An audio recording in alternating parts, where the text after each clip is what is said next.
दोस्तों, हिंदू धर्म शास्त्रों में कहा गया है, जहाँ स्त्रियों की पूजा होती है वहाँ देवता निवास करते हैं, और जहाँ स्त्रियों की पूजा नहीं होती, उनका सम्मान नहीं होता, वहाँ किए गए समस्त अच्छे कर्म बेकार हो जाते हैं। जबकि आजकल देखने को मिलता है कि इस कलयुग में जैसे जैसे लोग धर्म शास्त्रों से दूर होते जा रहे हैं, वैसे वैसे वे स्त्री का सम्मान करना भी भूलते जा रहे हैं। वैसे तो मनुष्य को चाहिए कि वह स्त्रियों का सम्मान करे, लेकिन आजकल कुछ लोग दूसरी स्त्रियों को तो छोड़िए, खुद की पत्नी की भी इज्जत नहीं करते। कुछ लोग तो ऐसे भी हैं जो बात बात पर अपनी पत्नी को मानसिक और शारीरिक रूप से प्रताड़ित करते हैं। लेकिन हिंदू धर्म शास्त्रों में, विशेषकर गरुड़ पुराण में, इस तरह के कर्ताओं के लिए नरक में मिलने वाली सजाओं के बारे में विस्तार से बताया गया है, जिनके बारे में अगर कोई पुरुष जान ले तो भूलकर भी अपनी पत्नी समेत किसी भी स्त्री को प्रताड़ित नहीं करेगा। तो दोस्तों, आज की इस वीडियो में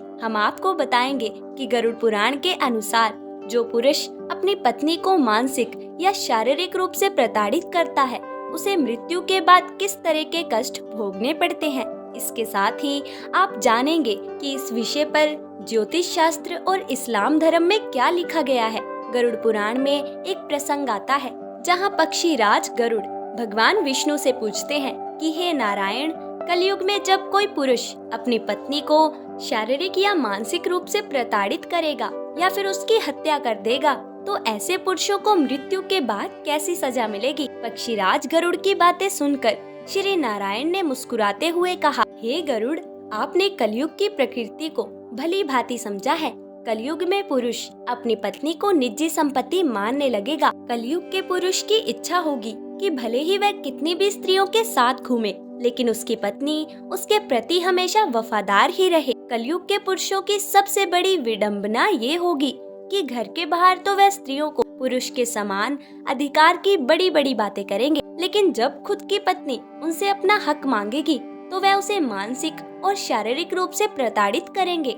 ज्ञानी से ज्ञानी पुरुष अपनी पत्नी को दहेज के लिए प्रताड़ित करेगा।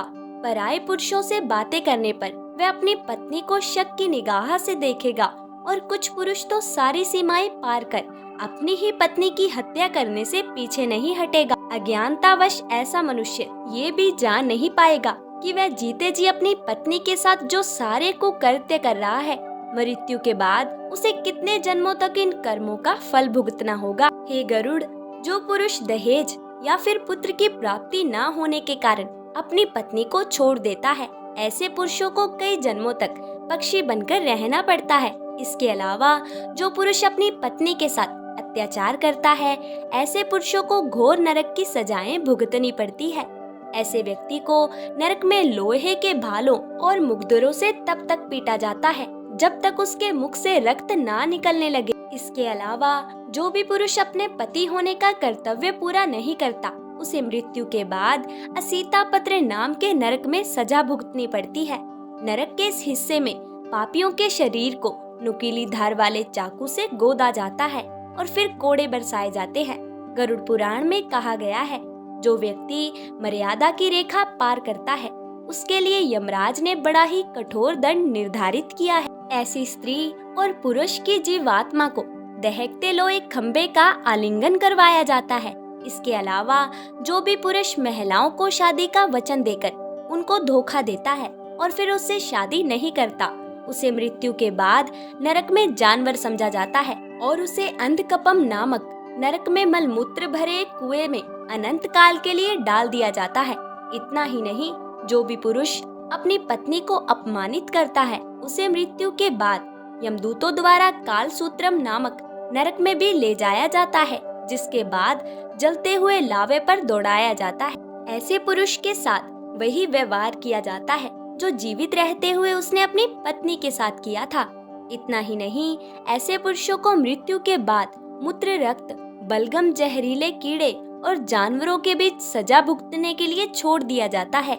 इसके साथ ही जो भी पुरुष अपनी पत्नी को भोजन में विष मिलाकर मार देता है, उसे मृत्यु के बाद नरक में हजारों कुत्तों से कटवाया जाता है। इसके बाद भगवान विष्णु बताते हैं कि जो पुरुष अपनी पत्नी की हत्या कर देता है, उसे मृत्यु के बाद नरक में बने हुए रक्त की नदी में फेंक दिया जाता है, जहाँ मगरमच्छ और बाघ जैसे हिंसक जानवर उसके अंगों को काट कर खा जाते हैं। इसके अलावा जो पुरुष अपनी गर्भवती पत्नी पर हाथ उठाता है या फिर उसकी हत्या कर देता है, उसे जन्मों जन्मों तक नरक में रहकर तरह तरह की यातनाएं सहनी पड़ती है।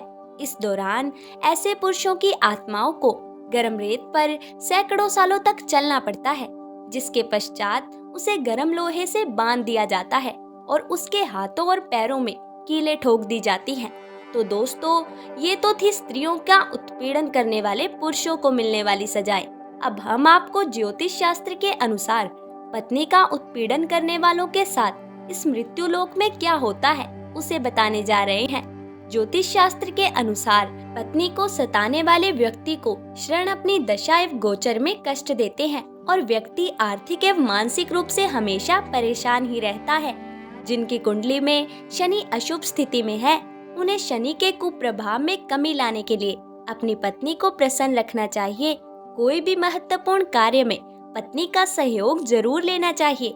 ऐसा करने से शनिदेव प्रसन्न होते हैं और प्रगति के मार्ग में आने वाली बाधा दूर हो जाती है। शास्त्रों के अनुसार जिन लोगों को छोटी छोटी बातों पर पत्नी को ताना मारने की आदत होती है, उनके घर से समृद्धि चली जाती है और घर में कलह का वातावरण बन जाता। धर्म ग्रंथों में पत्नी को लक्ष्मी स्वरूप माना गया है, इसीलिए इन्हें ग्रह लक्ष्मी के नाम से भी संबोधित किया जाता है। जहाँ ग्रह लक्ष्मी का अपमान होता है और स्त्रियां आंसू बहाती हैं, उस घर में लक्ष्मी नहीं ठहरती। इसके विपरीत जहाँ ग्रह लक्ष्मी की हंसी गूंजती है, उस घर में लक्ष्मी टिक कर रहती है और दिन रात चौगुनी अन्न और धन की वृद्धि होती है। इतना ही नहीं, घर की लक्ष्मी से लड़ाई सपने में भी अच्छी नहीं होती। सामुद्रिक शास्त्र के अनुसार सपने में पत्नी से झगड़ते देखना शुभ संकेत नहीं माना जाता। ये दर्शाता है कि आप पारिवारिक जीवन में कई परेशानियों से घिरे हुए हैं। आने वाले समय में आपको और भी बुरे हालातों से गुजरना पड़ सकता है और सामाजिक प्रतिष्ठा की हानि हो सकती है। दोस्तों, हिंदू धर्म के अलावा इस्लाम धर्म में भी स्त्रियों को सम्मान देने की बात कही गई है, लेकिन आज इसके विपरीत ही देखने को मिलता है। भगवान कृष्ण कहते हैं कि इस मृत्यु लोक में कर्म ही प्रधान है, इसीलिए हमेशा उचित कर्म ही करना चाहिए। उम्मीद करती हूँ कि आपको समझ में आया होगा कि प्रताड़ित करने वालों के साथ इस जगत में और मरने के बाद नरक में क्या क्या सजाएं भोगनी पड़ती है। अगर ये वीडियो आपको अच्छी लगी हो तो वीडियो को लाइक और अपने दोस्तों के साथ शेयर जरूर करें। ऐसे ही हिंदू धर्म से संबंधित वीडियोस को देखने के लिए हमारे चैनल सनातन मार्ग को सब्सक्राइब करें। धन्यवाद। मिलते हैं अगली वीडियो में।